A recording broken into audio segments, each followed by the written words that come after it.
Hello दोस्तों, नमस्कार। आज हम बहुत इंपॉर्टेंट टॉपिक के ऊपर डिस्कशन करने जा रहे हैं that is known as vector addition. Vector का एडिशन कैसे होता है, वेक्टर्स क्या होते हैं, किस तरीके से हम उनको ऐड कर सकते हैं, वन बाय वन इन चीजों की जानकारी लेंगे। First of all, which quantities are known as vector quantities?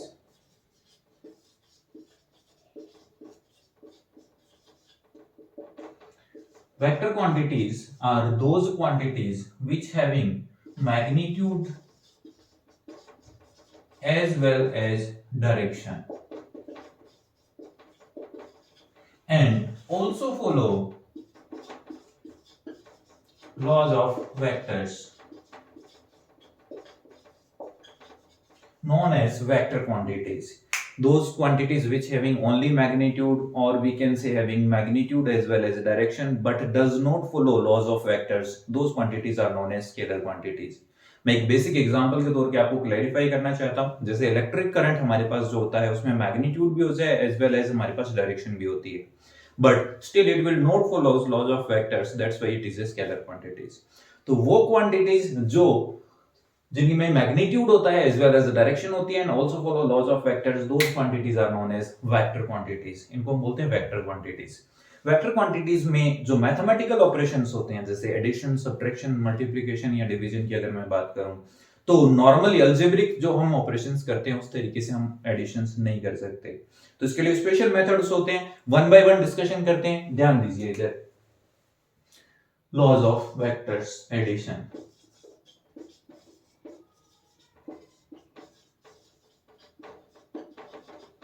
Vectors को ऐड करने के लिए हमारे पास कौन कौन से लॉज हैं, किस तरीके से हम उनको ऐड कर सकते हैं, वन बाय वन इनका डिस्कशन करेंगे। नंबर वन, पहला मेथड हमारे पास जो वेक्टर एडिशन का होता है that is known as triangle law of vector addition.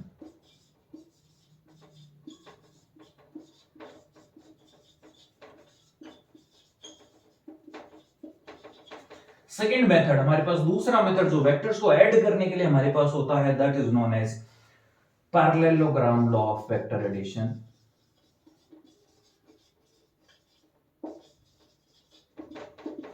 Law of vector addition. तीसरा मेथड हमारे पास जो वेक्टर्स को ऐड करने के लिए होता है उसका नाम होता है polygon law of vector addition.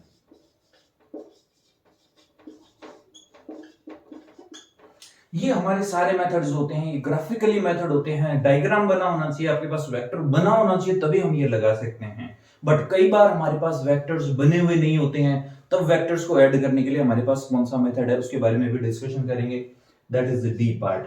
This is known as analytical method of vector addition.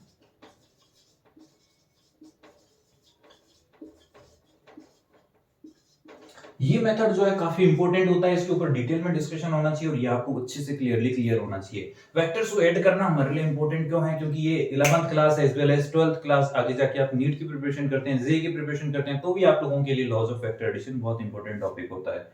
क्योंकि फिजिक्स में फिजिकल क्वांटिटीज दो ही तरीके की होती है, एक का नाम हमारा होता है स्केलर क्वांटिटीज और एक होता है वेक्टर क्वांटिटीज। वेक्टर क्वांटिटीज को ऐड करना आप लोगों को आना चाहिए। उसको सीखने के लिए हम वन बाय वन इनका स्टार्ट कर रहे हैं, डिस्कशन स्टार्ट कर रहे हैं, आप स्क्रीनशॉट ले सकते हैं।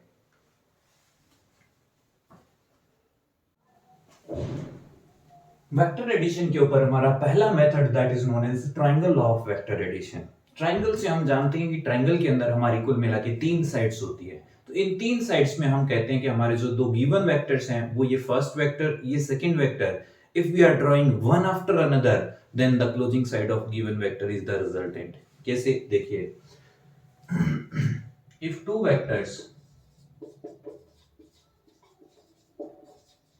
are represented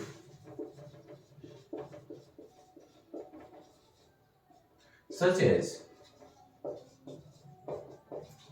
two sides of any triangle one after another,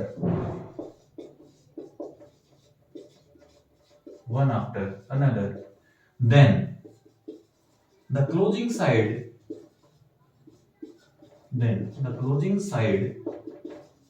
of given triangle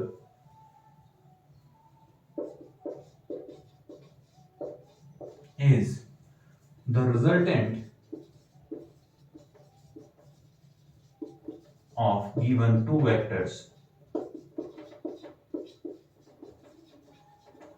इस डेफिनेशन का मतलब क्या है, इससे बोलेंगे कि समझ नहीं आए, बहुत इजी होती है। देखिए, कंसीडर टू वेक्टर्स, हमारे पास दो वेक्टर्स होंगे बच्चे, कितने, दो vectors, and they are represented such as to one after another, एक के बाद दूसरा होना चाहिए, एक के बाद दूसरा मतलब सेम ऑर्डर के अंदर होने चाहिए। Then the resultant of given two vector is then the given triangle is the resultant of given two vectors। आप बोलोगे सर किस तरीके से, देखिएगा इधर, consider two vectors,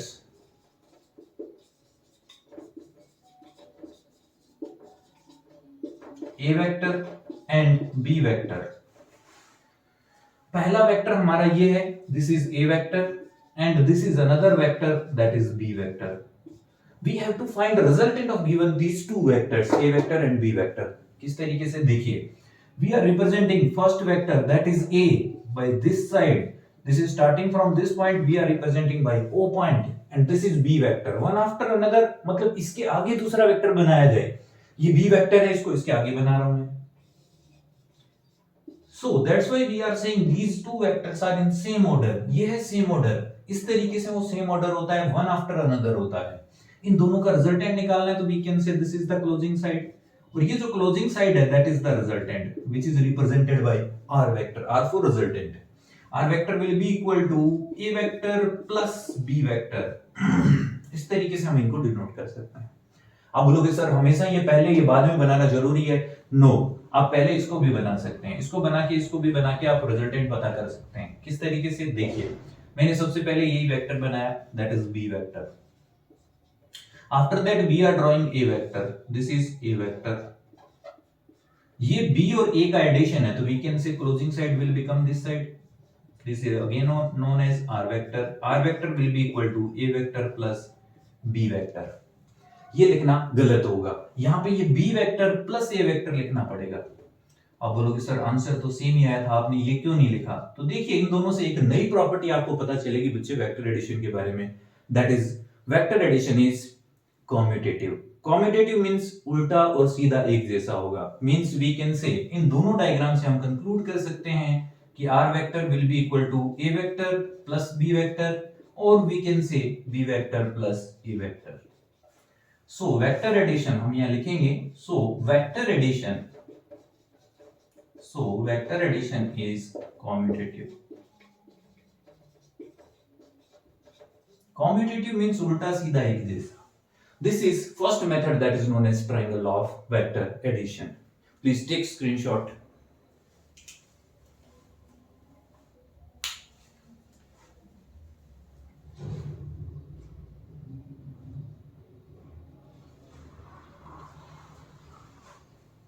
Okay. Now we are discussing another method that is known as parallelogram law of vector addition.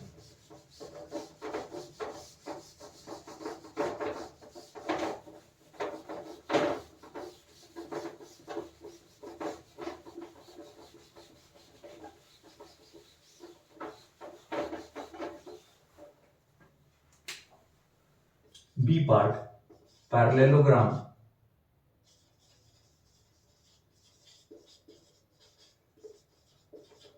law of vector addition।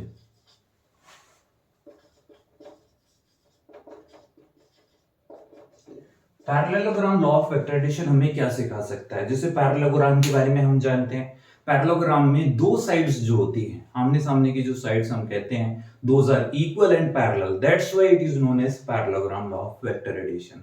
तो यहाँ पे कैसे कहेंगे, यहाँ पे वेक्टर एडिशन कैसे लगेगा, देखिएगा one by one. Consider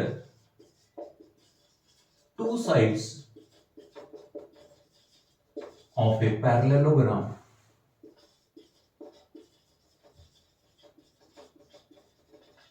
are drawn from same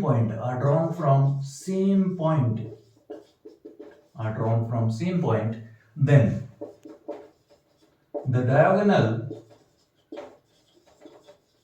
is the resultant of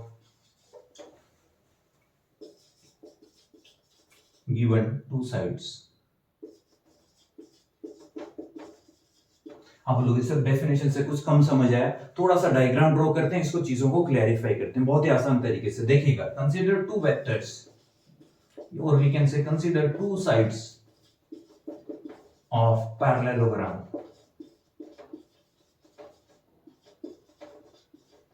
That is A vector and B vector.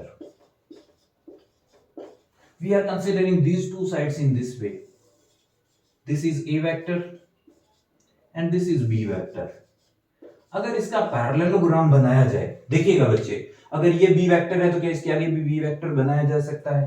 क्योंकि वेक्टर एडिशन करने के लिए दोनों वेक्टर्स सेम ऑर्डर में होने चाहिए। ये B वेक्टर है तो we can say this is also B vector. ये A वेक्टर है, इसके आगे बनाए तो we can say this is also A vector.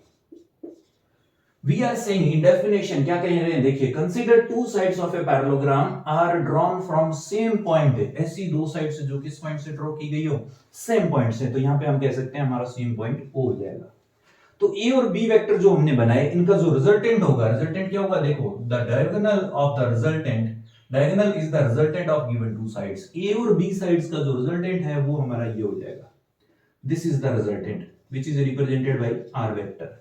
अब बोलोगे सर ट्रायंगल लो ही होता है? Yes of course triangle law ही होता है। देखिएगा, R vector will be equal to A vector plus क्या आ जाएगा बच्चे, B वेक्टर। और अपन ऊपर वाले ट्रायंगल से अगर चल के आए तो we can also say R vector will be equal to B vector plus A vector. इस तरीके से, ओहो, यहां से तो एक चीज और दिख रही है कि वेक्टर एडिशन इज क्या, वेक्टर एडिशन इज क्या, कॉम्यूटेटिव। इस तरीके से हम कह सकते हैं कि वेक्टर एडिशन होता है। अब इसका एरो का भी ध्यान रखा जाए कि रिजल्टेंट जो होगा क्लोजिंग साइड होती है तो ये सामने की साइड से आएगा, तो इसका एरो हमेशा ऐसा बना होना चाहिए। आपके मन में एक और डाउट आ रहा होगा कि सर अगर कोई ऐसा पॉलीगॉन बना हो हमारा जिसमें सारी साइड्स क्लोज हो तो उस केस में रिजल्टेंट क्या होगा, वी कैन से बच्चों रिजल्टेंट 0 होगा। आगे डिस्कस करेंगे, प्लीज टेक स्क्रीनशॉट।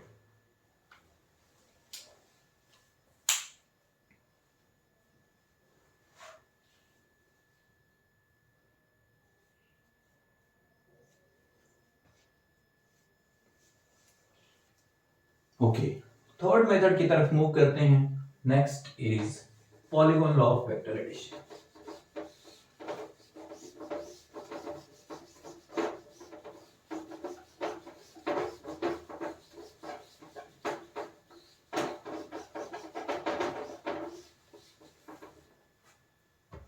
तीसरा method that is polygon law of vector addition.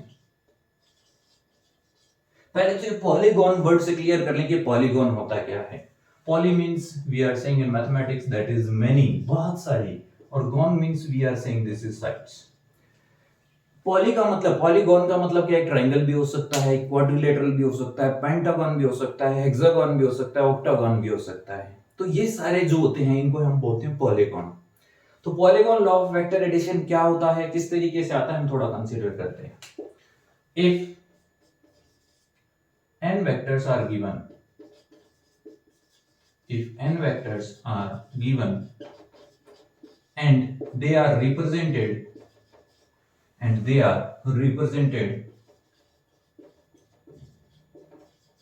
one after another,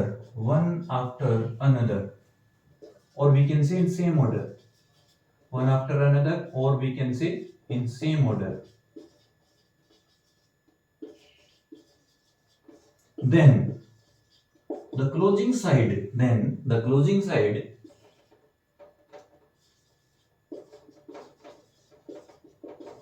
of given n vector is the resultant of given vectors। अब बोलोगे सर किस तरीके से, देखिए एक एग्जांपल लेके ट्राई करते हैं। Consider 5 vectors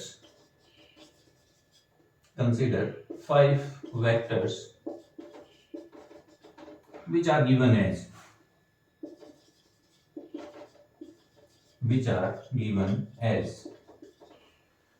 A vector, B vector, C vector, D vector and E vector। Diagram भी दिया है, this is A vector, this is B vector, this is C vector, this is D vector and this is E vector. इस तरीके से हमें कुछ vectors given है और इनका वेक्टर एडिशन करना है, करके देखते हैं। सबसे पहले सभी को एक ऑर्डर में लिखना है, तो किसी से भी एक स्टार्ट कर सकते हैं। मैं ए से स्टार्ट कर रहा हूं, देखिएगा ए से मैंने इसको स्टार्ट किया। We are saying this is A vector. First vector, किसी भी वेक्टर को मैग्नीट्यूड और डायरेक्शन के साथ पैरेलली शिफ्ट किया जा सकता है, कोई प्रॉब्लम नहीं है। बी वेक्टर को इसके आगे ड्रॉ करना है, तो वी कैन से, देखिए बच्चे, this is B vector. Vector को हमेशा, वेक्टर और उसका सिंबॉलिक रिप्रेजेंटेशन होता है ऊपर वेक्टर, एरो जरूर बनाए। After that C vector, C vector कुछ इस तरीके से है, मैंने इसको ड्रॉ कर दिया। सी वेक्टर के बाद में बच्चे देखिए D vector, this is D vector, और डी वेक्टर के बाद हमारा आ रहा है दिस इज ई वेक्टर। इस तरीके से मैंने सारे वेक्टर्स को one after another same order में ड्रॉ कर दिया। देन अब हम डेफिनेशन से कह सकते हैं, क्या कह सकते हैं, resultant of given vectors is the closing side of given vectors, कि इनकी जो क्लोजिंग साइड होगी ना, ये वाली closing side, this is the resultant of given an vectors. कैसे, देखिए ये स्टार्टिंग पॉइंट है, ये एंडिंग पॉइंट है, तो इसकी क्लोजिंग साइड कुछ इस तरीके से हो जाएगी, that is represented by R vector. R vector किस किस के बराबर होगा, देखिएगा, R vector will be equal to A vector plus B vector plus C vector plus D vector plus E vector. R will be equal to A vector plus B vector plus C vector plus D vector and plus E vector. इस तरीके से हम कह सकते हैं this is known as polygon law of vector addition. इसमें एक important note आता है, वो भी जरूर नोट करें। क्या भाई, देखिए, for close polygon resultant is 0। Resultant is 0। अगर कोई पॉलीगॉन हमारा क्लोज है तो उस केस में हम कह सकते हैं उसका रिजल्टेंट क्या होगा, 0। किस तरीके से, देखिए, जैसे मैंने तीन वेक्टर्स बनाए, this is A vector, this is B vector, this is C vector and this is D vector. ये अपने आप ही क्लोज हो रहे हैं। अगर क्लोज हो रहे हैं तो we can say confirmly A vector plus B vector plus C vector plus D vector equal to क्या होगा, R vector, and R vector is also equal to 0। Please take the screenshot.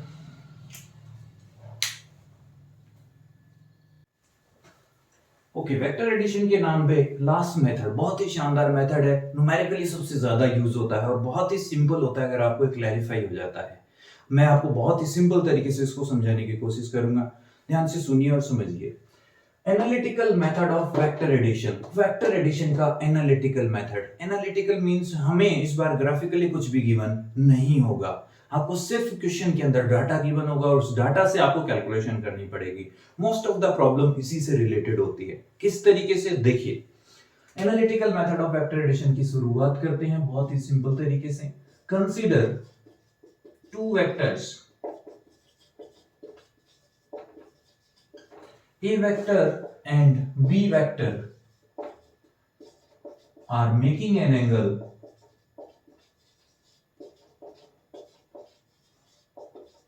theta between them। ये angle बहुत important होता है, ध्यान से देखिएगा। Angle, making an angle theta between them.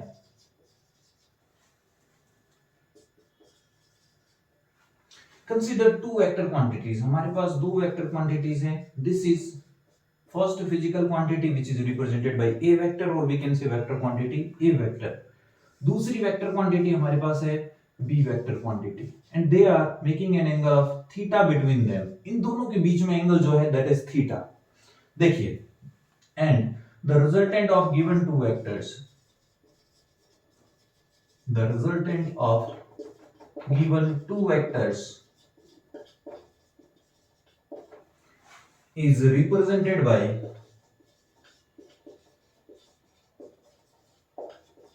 R vector.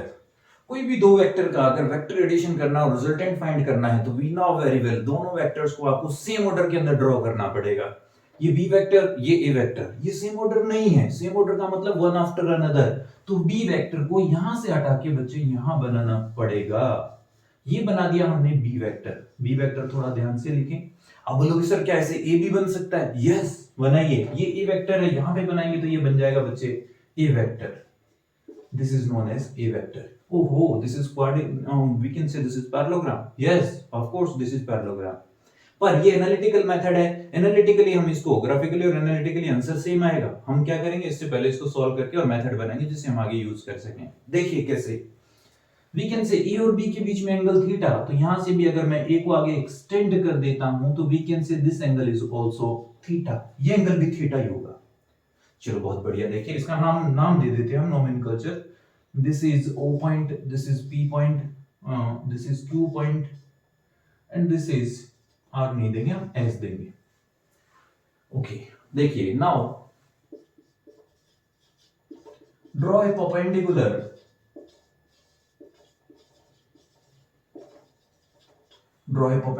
from Q point on OP line, meet at N point।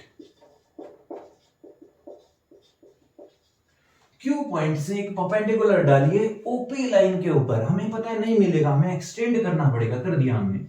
और ये यहां से एक परपेंडिकुलर डाल दिया। परपेंडिकुलर जिस पॉइंट पे मिलेगा उस पॉइंट का नाम है N point. This is N point. देखिएगा ध्यान से, ये एन पॉइंट है हमारा, ये एंगल थीटा हो गया। और रिजल्टेंट हमने बता दिया कि दो वेक्टर का जो रिजल्टेंट है उसको हम आर वेक्टर से रिप्रेजेंट कर रहे हैं। देखिए ये वेक्टर और ये वेक्टर सेम ऑर्डर में है, तो we can say this is the resultant.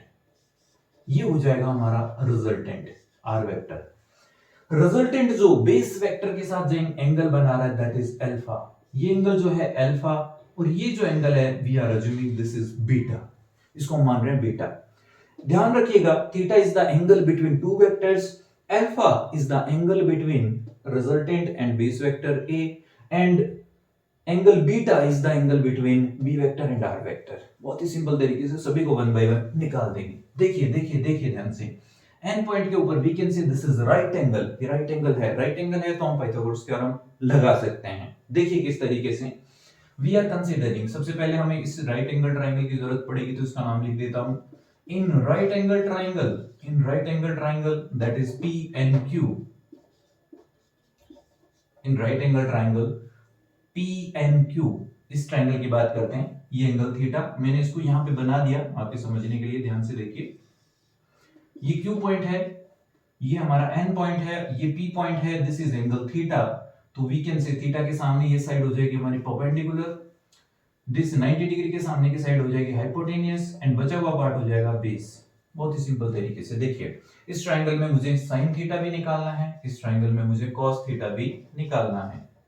sin theta we know very well this is p upon h, so by solving this sin theta will be equal to p मतलब perpendicular, perpendicular is qn, क्या है qn, divided by hypotenuse, hypotenuse क्या है pq। थोड़ा सा simplify किया, इसके divide में कुछ नहीं है, 1 क्रॉस मल्टीप्लाई किया, qn की वैल्यू साफ साफ दिख रही है pq sin थीटा। थोड़ा सिंपलीफाई किया, qn will be equal to pq। pq का नाम आपको पहले ही पता है दैट इज b, तो हम कह सकते हैं this is b sin theta. Okay okay okay, very good, this is equation number 1। दूसरा, इसमें cos थीटा निकालिए। cos थीटा हमें पता है b अपॉन h होता है, थोड़ा सिंपलीफाई करेंगे, cos theta divided by 1 equal to b, base का मतलब हो गया हमारा pn पार्ट, और हाइपोटेनियस का मतलब हो गया pq। क्रॉस मल्टीप्लाई किया, pn की वैल्यू साफ साफ दिख रही है, pq cos थीटा के बराबर आ जाएगी। pq मुझे पता है, pq जो है b के बराबर है, तो pn की जो वैल्यू है that is b cos theta. बहुत ही सिंपल तरीके से हमने इसको निकाल लिया। This is equation number 2। आप बोलोगे सर ये क्यों निकाला है? क्योंकि ये राइट एंगल ट्रायंगल की प्रॉपर्टी अगर मुझे लगानी है तो मुझे परपेंडिकुलर और पूरा बेस चाहिए, यहां से यहां तक तो सिर्फ यही है, ये पार्ट भी चाहिएगा, इसीलिए मैंने इसको पता कर लिया। चलो आ जाइए, देखिए अब निकालते हैं रिजल्टेंट। बहुत ही आसान तरीके से कोशिश करेंगे, देखिएगा। इन राइट एंगल ट्रायंगल, अब बड़ा राइट एंगल ट्रायंगल लें, इन right angle triangle ONQ, in right angle triangle ONQ, इसमें बात करते हैं ONQ। हमें तो रिजल्टेंट निकालना है, यानी ये हाइपोटेनियस निकालना है। We can say hypotenuse square will be equal to base square plus perpendicular square. Hypotenuse का मतलब OQ का स्क्वायर, देखिएगा ध्यान से, equal to base square that is ON square plus perpendicular that is NQ, तो ये NQ का square हो जाएगा। देखिए ध्यान से, ON को भी सिंपल तरीके से हम लिख सकते हैं बच्चे, OP प्लस क्या आ जाएगा PN, OP प्लस PN का होल स्क्वायर प्लस NQ का whole square equal to OQ को हम कह सकते हैं दिस इज R स्क्वायर। दोनों तरफ मैंने रूट ले लिया, लेफ्ट साइड में मेरे पास सिर्फ एक ही टर्म बच गया दैट इज R। मैग्नीट्यूड ले रहे हैं, क्यों ले रहे हैं, क्योंकि एनालिटिकल मेथड है। So R will be equal to under root of, देखिए यहाँ पे OP और PQ PN की वैल्यू चाहिए, NQ की भी चाहिए, तो बाय इक्वेशन 1 एंड 2 पुट करेंगे, बाय इक्वेशन 1 एंड 2। देखिए OP साफ साफ दिख रहा है, ए वेक्टर है, तो we are saying this is A vector. A vector नहीं लिखेंगे हम, मैग्नीट्यूड लिख रहे हैं तो ए लिखेंगे, प्लस PN का मतलब हमें यहां से पता है PN की वैल्यू b cos थीटा है, तो this is a plus b cos theta with whole square term plus NQ को या QN को हम कह सकते हैं this is b sin theta और इसका भी whole square. a plus b का whole square we can say, अगर हम इसको सिंप्लीफाई करें तो this is a square plus b square cos square theta plus b square sin square theta,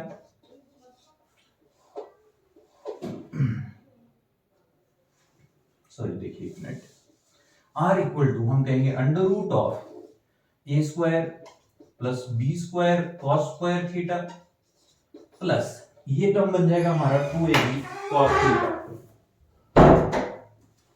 a square plus b square cos square theta plus 2ab cos theta plus b square sin square theta. यहां से ध्यान से देखें तो इन दोनों term के अंदर b square common आ रहा है, अगर कॉमन आ रहा है तो हम ले सकते हैं r will be equal to, देखिए b स्क्वायर बाहर ले लिया, अंदर sin square plus cos square की वैल्यू हो जाती है 1, तो हम कह सकते हैं r will be equal to under root of a square plus b square plus 2ab cos theta. This is the formula of magnitude of resultant in simple words. इस फॉर्मूले को यूज करेंगे हम आगे चल के, that is a square plus b square plus 2ab cos theta. Theta is the angle between given two vectors. आप बोलोगे सर रिजल्टेंट वेक्टर क्वांटिटी है, आपने सिर्फ मैग्नीट्यूड निकाला है, क्या डायरेक्शन भी निकाली जा सकती है? यस ऑफ कोर्स, अभी निकालते हैं। First please take screenshot.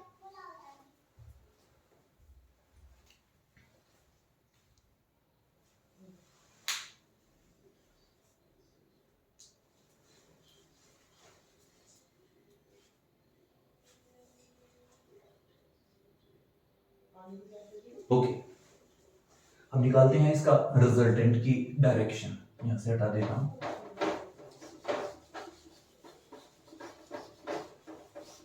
Resultant की डायरेक्शन निकालना हमारे लिए बहुत ही सिंपल सी तरीके से हो सकता है। देखिए किस तरीके से, इस राइट एंगल ट्राइंगल को वापस कंसीडरेशन में लेंगे, दैट इज ONQ।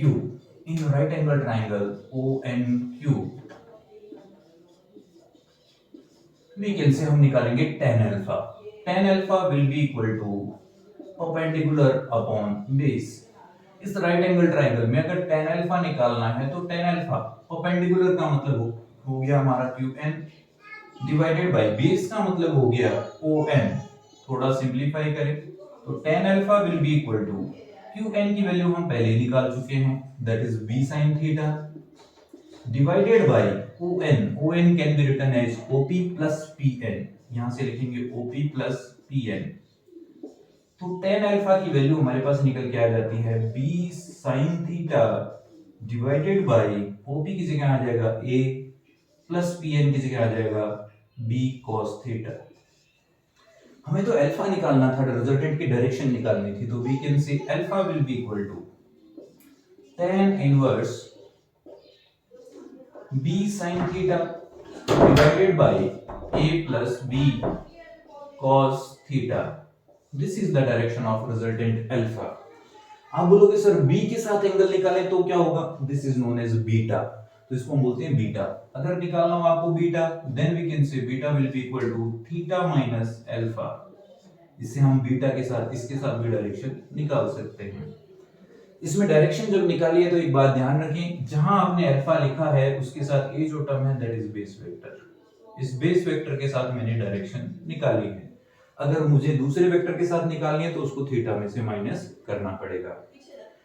इस तरीके से हम ये कह सकते हैं this is the direction of given two vectors. ये जो दो वेक्टर्स हमें गिवन थे, इन दोनों के रिजल्टेंट की ये डायरेक्शन है। Okay, please take the screenshot.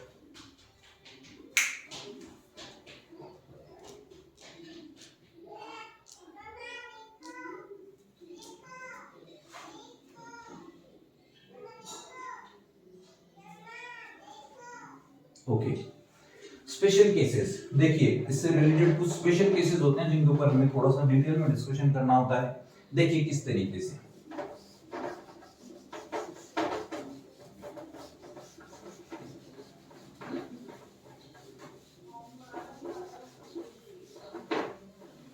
Special cases में हमारे पास तीन स्पेशल केसेस आएंगे जिनको हम डिटेल में डिस्कस करेंगे। देखिए स्पेशल केसेस में number 1, if two vectors are parallel to each other, if two vectors are parallel to each other, दो वेक्टर एक दूसरे के क्या हो, पैरेलल होने का मतलब एक वेक्टर अगर ये है तो दूसरा वेक्टर भी इधर ही कहीं होगा। जैसे ये ए वेक्टर है और ये बी वेक्टर है, तो इस केस में हम कह सकते हैं थीटा की वैल्यू 0 हो जाएगी, साइन 0 की वैल्यू होती है बच्चे 0, और cos 0 की जो वैल्यू होती है वो होती है 1। तो अगर हम ओरिजिनल फॉर्मूले में रख दें तो resultant r will be equal to under root of a square plus b square plus 2ab cos 0। cos 0 की वैल्यू 1, तो we can say this is equal to under root of a square plus b square plus 2ab। थोड़ा simplify करें तो we can say under root के अंदर ये term आ जाएगा a प्लस b का होल स्क्वायर से रूट कैंसिल आउट हो जाता है। तो हम कह सकते हैं रिजल्टेंट जो आ आएगा that is equal to a plus b। यानी दो वेक्टर सिंपली एक ही डायरेक्शन में है, we can directly plus them, हम दोनों को डायरेक्टली प्लस कर सकते हैं, कोई प्रॉब्लम नहीं होती। आप बोलोगे सर रिजल्टेंट की डायरेक्शन, वो भी निकाल देते हैं। This is tan alpha, tan alpha will be equal to b sin theta divided by a plus b cos theta. Values put करें, tan alpha will be equal to b sin 0 की value है 0, b को multiply किया मैंने 0 से divided by a plus b into cos 0 की value है 1, तो मैंने इसको लिख दिया 1।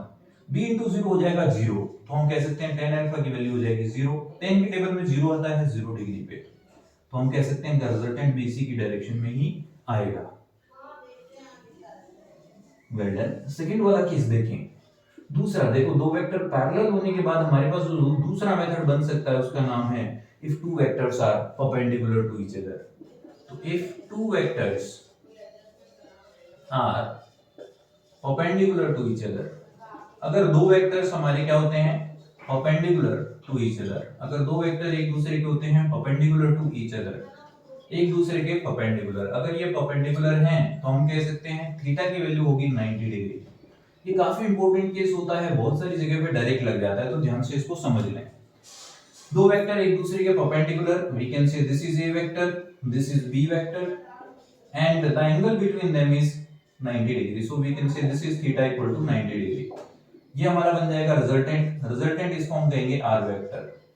देखते हैं, sin 90 की वैल्यू हमारी हो गई 1, cos 90 की वैल्यू हो गई 0, तो हम कह सकते हैं resultant r will be equal to under root of a square plus b square plus 2ab into cos 90। cos 90 की वैल्यू 0, तो ये टर्म हो जाएगा 0, so r will be equal to under root of a square plus b square. हम ये भी कह सकते हैं कि इसमें ये हाइपोटेन्यूज हमारा निकल गया क्योंकि राइट एंगल ट्रायंगल था। बहुत ही बढ़िया। देखिए tan alpha will be equal to b into sin 90 divided by a plus b into cos 90। cos 90 की वैल्यू 0, तो ये टर्म हो जाएगा 0, हम कह सकते हैं this is equal to b upon a, और we can say alpha will be equal to tan inverse b upon a। This is the direction of resultant alpha. इस तरीके से दो स्पेशल केसेस को हम आराम से डिस्कस कर सकते हैं और न्यूमेरिकल में डायरेक्टली लगा सकते हैं। Please take the screenshot.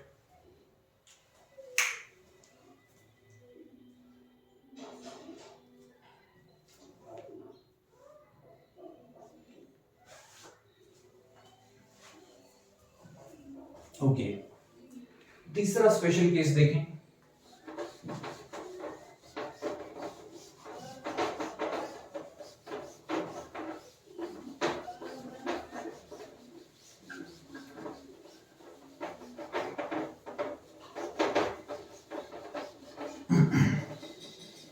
तीसरे स्पेशल केसेस के according if we are saying, ये हमारा तीसरा स्पेशल केस है, अगर दो vector, if two vectors are opposite to each other, opposite to each other, opposite to each other भी बोलते हैं, एंटी पैरेलल भी बोलते हैं, एक ही बात है। किस तरीके से देखिए, वी कैन से थीटा की वैल्यू 180, साइन 180 की वैल्यू हमारी होती है 0, कॉस 180 की वैल्यू जो होती है हमारी दैट इज -1। तो हम इन दोनों के हेल्प से हम रिजल्टेंट पता करेंगे। Resultant r will be equal to under root of a square plus b square plus 2ab cos 180। थोड़ा सिंप्लीफाई किया, under root of a square plus b square plus 2ab cos 180 होता है -1। तो हम कह सकते हैं हमारा जो रिजल्टेंट बनेगा यहाँ से r will be equal to under root of a square plus b square minus 2ab। A square plus B square minus 2ab आ गया, तो ये तो क्वांटिटी हम कह सकते हैं ये हमारा आइडेंटिटी हो गई, a माइनस बी का होल स्क्वायर।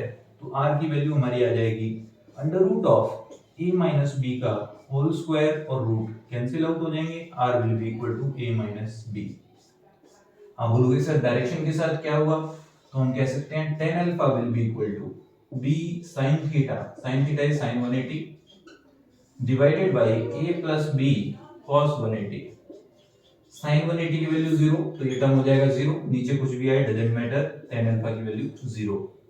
tan की टेबल में 0 हमारा सिर्फ 0 डिग्री पे आता है, तो हम कह सकते हैं अगर दो वेक्टर एक दूसरे के एंटी पैरेलल हैं, इस तरीके से ये पहला वेक्टर है, ये दूसरा वेक्टर है, तो इसमें से ये डायरेक्टली सब्ट्रैक्ट हो जाएगा और हम कह सकते हैं इनका रिजल्टेंट एक ही डायरेक्शन में ही आएगा। आज के लिए बस इतना ही। थैंक यू, धन्यवाद। Please like, share and subscribe my channel. Please take screenshot.